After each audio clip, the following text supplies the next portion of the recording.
Alors voilà, je me trouve précisément en face du Dôme des Invalides, sur le pont Alexandre III, à la jointure donc entre les Invalides et le Grand Palais, où avait lieu ce matin le fameux show Chanel, qui est fort attendu par les professionnels de la mode et d'ailleurs par tout un tas d'autres mondes qui sont invités à cette occasion. Est-ce qu'il était à la hauteur ce show attendu?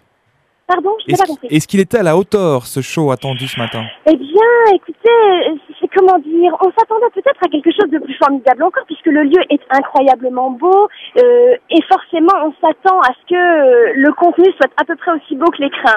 La collection était évidemment très élégante à la hauteur de ce que fait Karl Lagerfeld pour Chanel depuis maintenant quelques années, mais on aurait imaginé quelque chose peut-être de plus innovant. Mais cette collection cette année n'est pas particulièrement innovante. Enfin, c'est une année pas particulièrement innovante. On reste dans les classiques, on évoque les choses qu'on maîtrise bien. Oui, ça reste un temps fort pour la Fashion Week parisienne, ce qui s'est passé ce matin.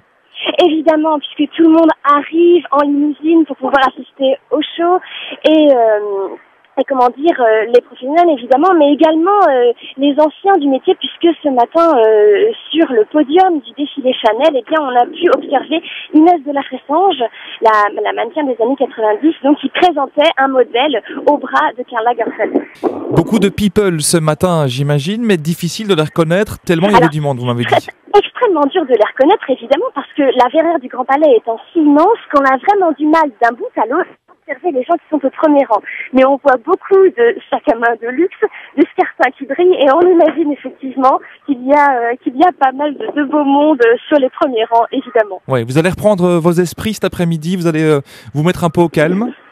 Alors, je vais me mettre un peu au calme. Enfin, écoutez, j'attendrai quand même le show de midi et demi qui va être un moment très sympathique, très sautillant, puisque c'est dans à peine une heure, c'est le show de Jean-Charles de Castelbajac qui est toujours un moment très drôle, très décalé. Et donc, je reprendrai mes esprits après ce deuxième défilé de la journée.